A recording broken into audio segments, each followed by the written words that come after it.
Is it over? Are the Spurs going to get swept? Is it over? I don't believe they're going to get swept. It's convincing. New York is very convincing. But I don't believe they're going to get swept. And the reason why, because they had game one and they had game two. I don't know what's going on with the Spurs. Can't hold leads.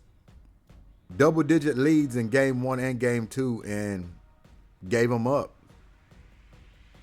Can we finally say experience is starting to take over? Are they starting to show their youth? I'm not even going to give them that excuse. I'm not going to give it to them because that would discredit New York. New York wants it more. Before we get to the stat sheet, I want to address a few things. Number one, do y'all see the physicality in this series? I'm not going to lie to you. Watched a whole lot of playoffs. The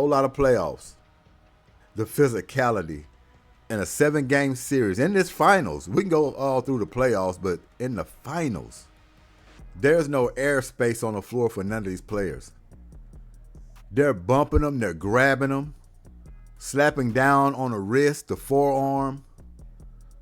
They letting them earn it. Can you believe that? We got a rugby and a hockey game in the NBA Finals. San Antonio turned it on and turned it off too much in game two. Wemby got it going too late. Now defensively for the Spurs, they got the right formula going. They're throwing a lot of bodies at Brunson, but the only problem is they're allowing others to get off. They're allowing Mikal Bridges to go for 20 plus. They're allowing OG Anunoby to go for 20 plus. He's got 17 in this game. He's been one of the hottest players in these playoffs and has been shocking me with his offense. Just don't look at him as an offensive player, but man, he's polished that up real good. He got that jump shot down. So they cut off the head of the snake in Brunson, but allowed too many other players to contribute. That's where your problem was right there. On top of you turning the ball over. Every time there's a crowd, every time they get in tight spaces, New York Knicks come running out with the ball for a fast break. Who you going to credit that to? The physicality. They leaning on him, throwing bodies at him, grounding him before he gets off the lunch pad, making him think about staying on that perimeter. But one guy is giving him the business. Can you believe it? The guy is up here by the name of Cat, Karl Anthony Towns. This is not nothing new at all. I've talked about Cat for years. We can go back. And what do I always say about Karl Anthony Towns? What does he need to do? I don't know what happened, but a switch has turned on. I know what happened. It's the finals. That's what happened. Karl Anthony Towns has bought in. He's going to do whatever it takes for his team to win. He stated that in post-game. Don't care who shines, who hits high score, who's taking all the shots. Said forget about the three-point line, which he was 3 for 5 in this game, which is a nice number. Not too much and efficient while he was shooting it, picking his spots, which in the past, he got trigger happy. Never wanted to touch the paint. If he did, it was very rare. He might get 1 or 2 splashes a game where he's really going strong to the hole. This man put on his hard hat. He grabbed his lunch pail, went down there and dug a ditch. Do you hear me? He planted himself right down in the hole, throwing his body into people, going to the basket, coming down with double-digit rebounds. And we know how I love double-digit rebounds. I'm a sucker. I'm a fool for double-digit rebounds. You get double-digit rebounds, you ain't got to really do nothing else for me to just spotlight you and be like, damn, he had a hell of a game. You can have 0 points. But if I see around 15, 16 rebounds and like 4 blocks, you got me. You got me. I'm a sucker for that. This is the version of Cat that's going to be having the New York Knicks holding up that trophy. And as you see, he don't even have to shoot that many. He was 8 for 12, efficient. 8 for 12 from the field. 3 for 5 on his threes. 2 for 2 from the free throw line. Of course, you want Cat to get to the line a little more, of course. But when you got other players involved, some of your opportunities are going to be limited. You got to understand. You had Landry Shamet off the bench with 13 points. He was 5 for 12. He was 3 for 7 on three-pointers. He's been playing his ass off in these playoffs as well for the Knicks, hitting timely buckets.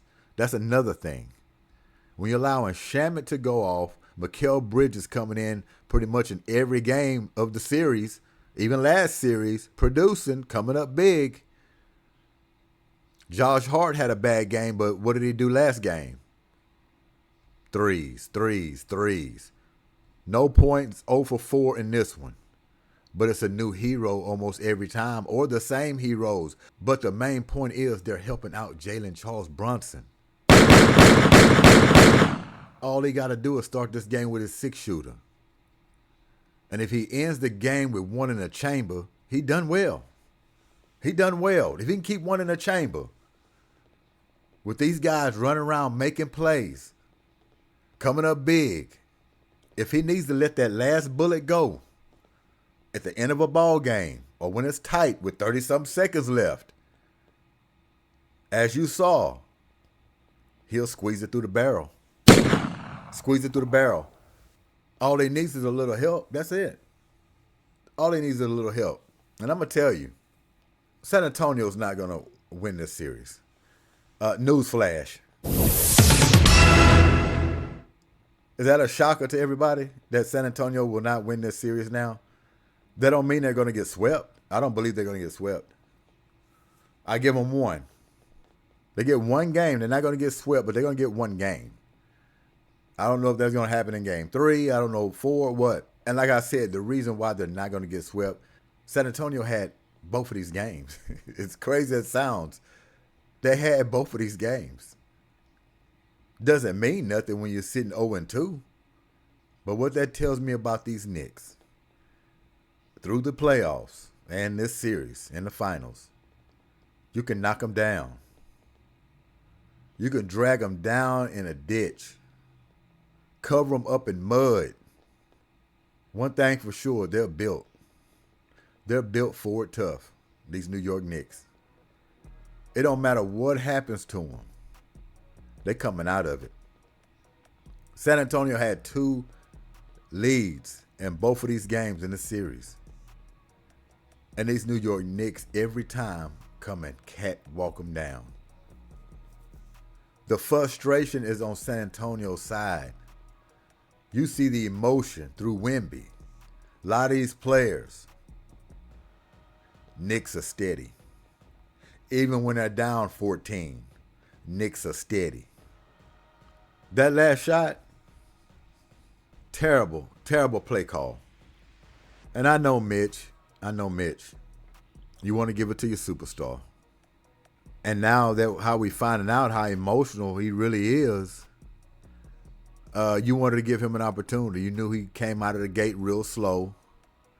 So to speak, you want to say he had a bad game, even though it doesn't show it on a stat sheet. And this is one of those times where the stat sheet don't tell the truth. Because if we go down here, as you see, Wembanyama, 29 points, 11 for 21 from the field, 2 for 6 on threes, 5 for 8 from the free throw line, which is shocking. I mean, he is a good free throw shooter, but he missed too many. He missed too many free throws. Bad enough, he was slow coming out of the gate. And by him coming slow out of the gate, it cost the Spurs. He would have started this game the way he was finishing it.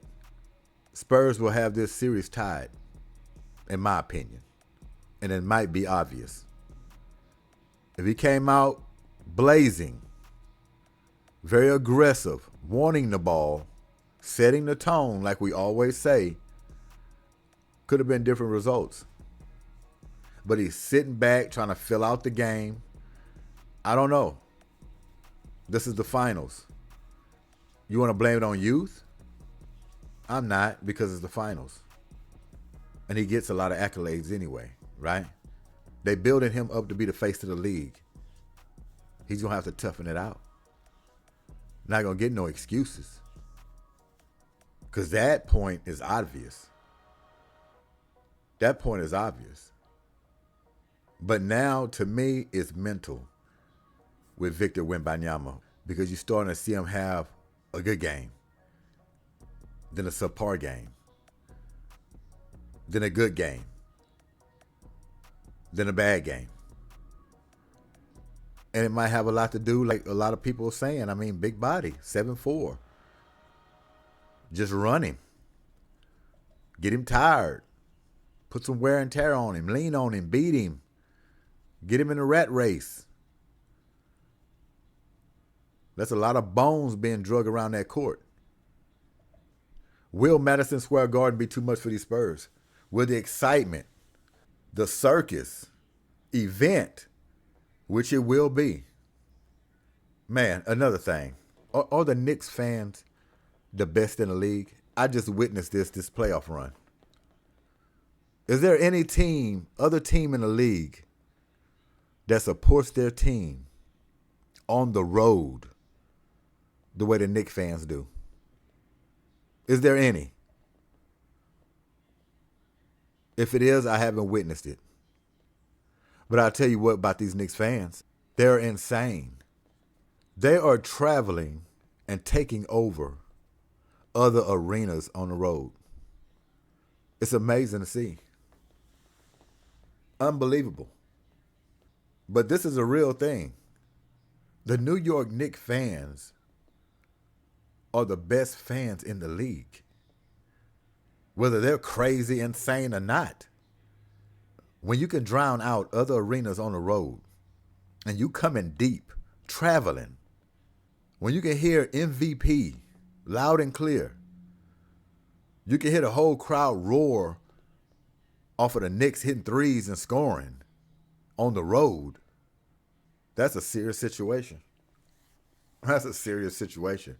I haven't seen it like that from any other team, ever. That's massive support. And can you imagine going back to the Garden for Game 3? This team is starving. They're hungry. It's been a long time. My dad, rest in peace, he had an afro. Last time the Knicks won it. It's unbelievable. But the Spurs are hurting right now. And there's no way they can recover. Like I say, they might can go ahead and get them one game. But it's impossible, in my opinion. And you just got to look at it. You got to look at the festivities as well, man. Do you really believe these Knicks fans traveled to San Antonio, made all this ruckus?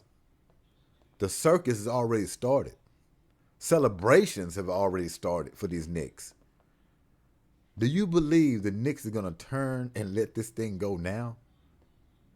Really think about this. 2-0 right now. It's 2-0. The Knicks are already settling in. The fans are already accepted that this championship is theirs. I'm going to give you another reason why this series is over. Can you imagine what will happen in New York to this team, this franchise? Just stay with me. If the San Antonio Spurs came back from 0-2 deficit in the finals and beat the New York Knicks, what do you think would happen? Hearts will be broken. People will be harassed, threatened. Can't happen. It can't happen. Knicks got this series. Yeah. No way San Antonio's coming back from 0-2 deficit. Not in this finals. Now they can patch this thing up. And I believed it would go the distance.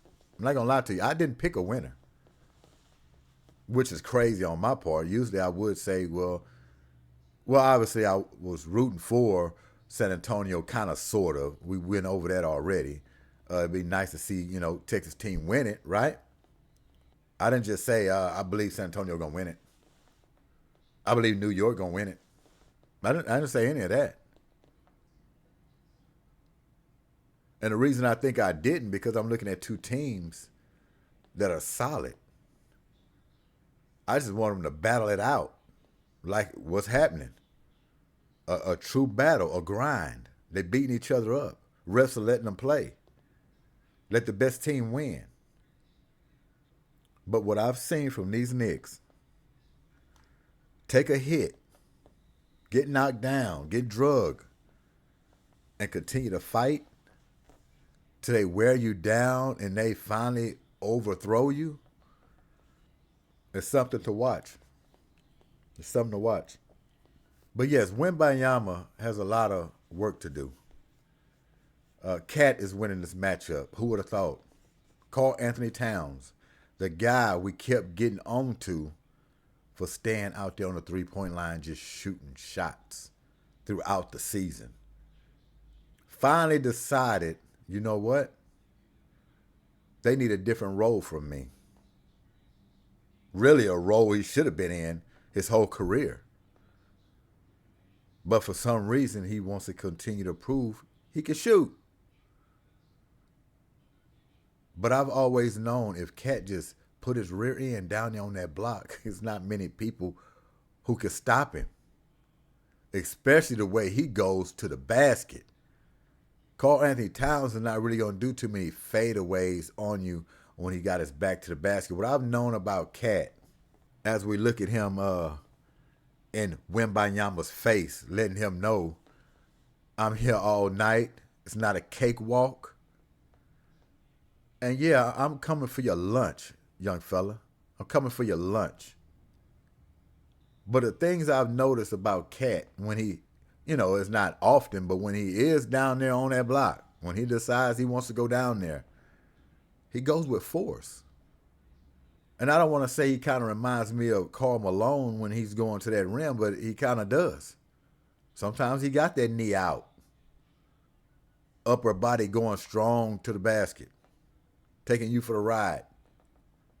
When Cat plays like that, there's no way Wembanyama can deal with him. There's no way a lot of players in the league can deal with him because he has a mixture. He understands probably now that opens up his three-point game when he goes down there in that paint like that. Cat should be getting double-digit rebounds every game, just like Wembanyama, and he came up short with 9. I don't see how Wembanyama gets 9. But now we know because he's not engaged. You can't wait for the moment to come to you. You got to go snatch that moment. But he will learn that. That's all mental. Cat was ready. He packed his lunch. And if I'm guessing, he had a sandwich, some sandwich spread, no mayonnaise, just sandwich spread, lettuce, tomato. He probably threw about 3 pickles on there. But I definitely know he put that Louisiana hot sauce on it. I definitely know that. With some Lay's potato chips and an aluminum foil wrapped Dr. Pepper. Yeah. And maybe 2 cookies. But he came to give it to him. He has to respond. Let's see if Mitch Johnson can explain some of this. Let's see what he has to say. Okay, let's start here in the front on the left. Mitch, that was a great look by Wemby. Did you think it was in? And just take us through that final play. Just put Fox in. My bad. We were talking about that last shot by Wemby. My bad. I can't believe I forgot about that. Number one, he really didn't have his rhythm the whole game. And like I said before, I understand why Mitch Johnson went his way. I mean, he's a franchise. He's the best player on the team. He's the guy you want to go through. You want to live and die by. But it just wasn't Wemby's game.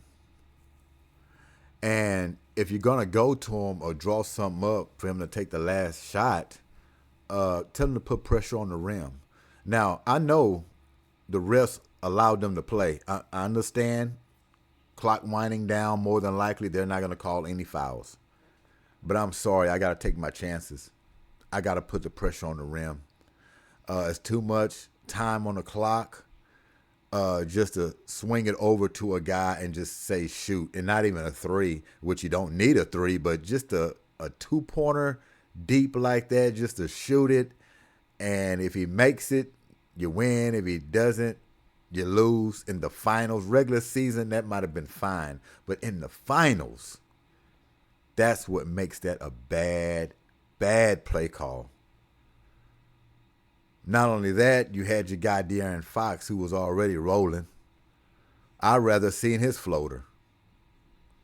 I'd rather seen him get to the rim. That just seems like a bailout shot to me. It does. You work too hard, you grind it.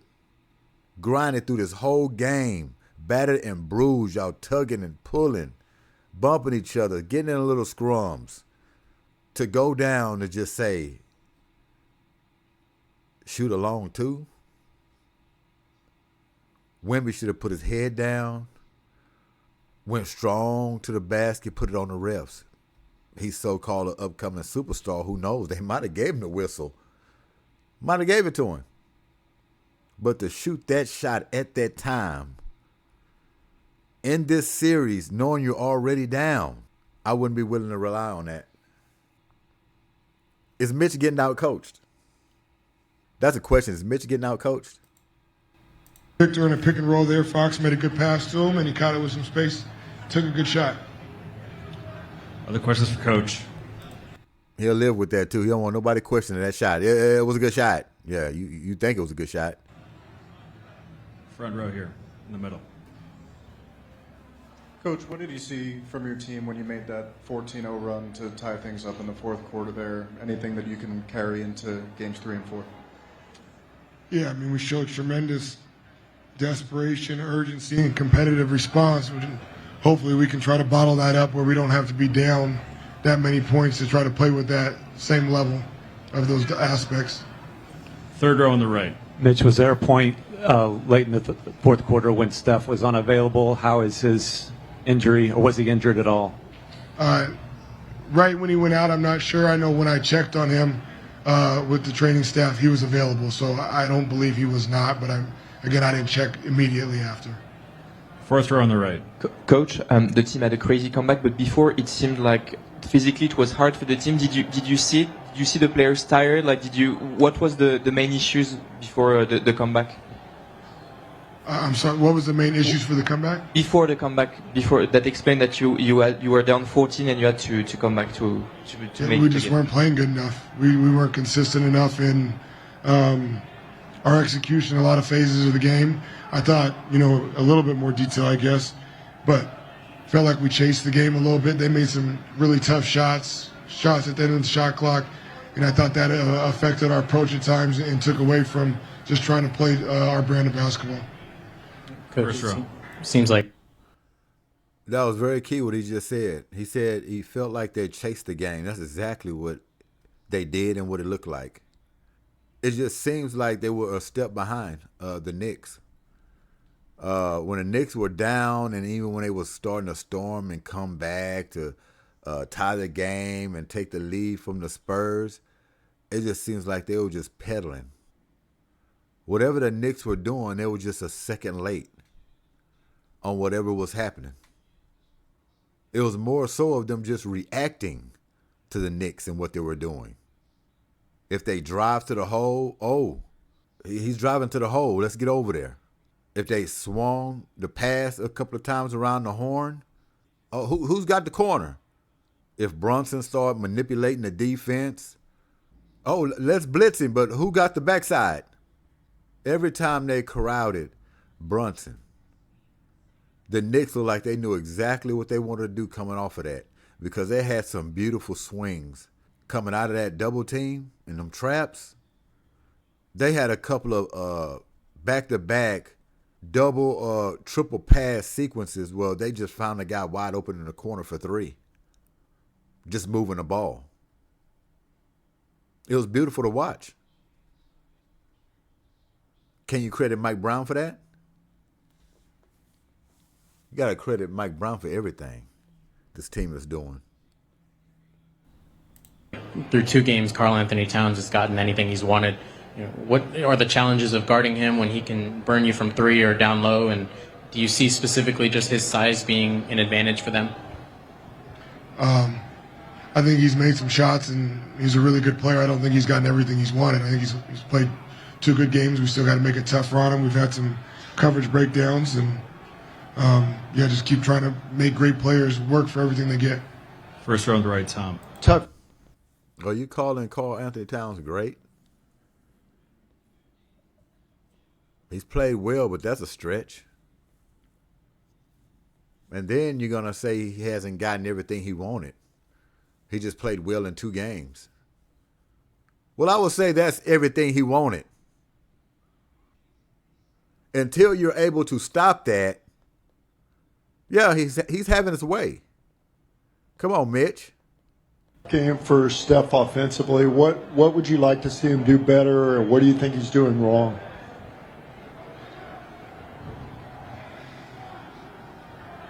I think he probably just got caught up in the air a few times trying to make some decisions. They do a great job of multiple efforts and getting back out after they show a crowd. And so sometimes it's just an early pass, or it's the pass to your teammate to let that guy make a play. And if you get caught with 1 extra dribble or up in there, they do a really good job of recovery. Fifth row on the right, Tim. Why was it so difficult for Wemby to get involved offensively in the first half, and what changed in the second half for him? Yeah, I think, again, we've had that discussion before, and I understand the discourse around it. I think it's a little bit of all of it. I have to make sure that there's environments that the ball finds him. I think he's got to make sure that he can't. Exactly. That's the whole point. That's why they keep bringing it up. You are the head coach. That is your young star. You have to make damn sure he gets his touches. And if it looks like he's not engaged or he's sloping out there, his mind is not in it, you pull him to the side and say, "Are you all right? Wake up. Wake the hell up, Wemby. What's going on? We coming to you. What are you doing over there?" All right? I praise Mitch Johnson. He's a good coach, good young coach, in my opinion. But he's getting exposed in these finals. And he's getting out-coached by Mike Brown. Go figure. Mike Brown? Yeah, he's getting out-coached by Mike Brown. But just off the simple details. Mike Brown ain't over there just brewing up some Einstein potion or nothing like that. It's just simple details. And it's common sense. You got to go through your big man. But this guy here, I don't know, man. I don't know. Can't rely on that to get shots as well. And there were times, I think, when he was open on rolls or around the paint, and his teammates got to give him the ball. So I think it's a combination of all that. But yeah, 4 shots and a half on this stage is not. Exactly. On this stage, it should never happen. Now, Wemby ended up with 21 attempts, which is really not bad. But in a game like this, he should have been around in those 30s, especially when you're just doing 4 attempts in the first half. Come on now. This man could have easily had 28 to 32, right? So that 11 for 21 is fool's gold. It's fool's gold. Back row, Tim. Mitch, Tim Reynolds with the AP. You guys obviously have a bunch of guys who have not been on this stage before, so they've never lost a game with these stakes that way. How do you sort of forecast how the next 48 hours will go as far as just trying? I'll tell you the forecast. Thunderstorms, tornadoes, high winds. All right? Maybe a little bit of earthquaking might be going on. But everything is falling down around you. What you going to do? To summon something after, kind of getting their heart ripped out there at the end tonight. We don't feel like we played well or up to our standard, at least in the last 2 games. New York's played very well, and they're a part of that. But we're going to go into Game 3, and if we play our brand of basketball up to our standard, we'll be just fine. 6th row in the middle. Coach Steve Habel from Field Level Media. That's enough of Mitch. Just tell me what y'all think. Y'all think the Spurs are going to get swept? This completely over for the Spurs? Or you believe they can come back in this series and win it? Or do you believe they're just going to get one game? It's going down in 5. Me, I give the Spurs one game. That's it. But we already know. At least I already know. Knicks fans know. This series is over. Right now, it's just about can they extend it? Me, I thought this series at least go 6 or 7. Doesn't look like that anymore. Unless something drastically changes in the attitude, the mindset, the drive of the San Antonio Spurs, and especially with Wemby coming out blazing from get-go and ending these ball games instead of giving up big leads, you're going to come out with the same results. And as crazy as all this sounds, they could have won these 2 games that they lost. That's crazy, ain't it? That's crazy. But it's the truth. They just couldn't hold on. And that's why people are talking about inexperience. Young, first time. But see, I don't want to hear all of that. Because they already done well as hell all year long. And we know the finals are a different animal. And these Knicks, they ain't making it easy. They're not making it easy. This is a tough team, man, and they fight. No matter how many points they're down. If San Antonio are going to beat this team, they're going to have to beat them in the ground. Walk off after a few steps, turn around, look back, and take another shot. You got to make sure they're done. Because they're going to come back. 14, 20-point lead, it doesn't matter. But I believe the San Antonio Spurs are going to get at least one game in this series. I thought it would go the distance. It's not going to happen. It's not going to happen. I give them one. Other than that, it will be a sweep. Because these young Bucks are going to New York City. New York City. New York City! And that crowd's going to be reckless. They're going to be loud. They're going to be obnoxious. Vibrations of noise that's just going to rattle your bones. Can these youngsters handle it? Can they handle it? We're going to find out. G.S.Q.H, Goodymo Sports Quick Hits. Thanks for y'all time. NBA Finals. Spurs on the ropes. They on the ropes. Bad. At least got to get one. Still going to look bad. But still got at least try to get one. Don't get swept. Slouchy Sunday. Or should we say slipping away finals. We out of here. Peace.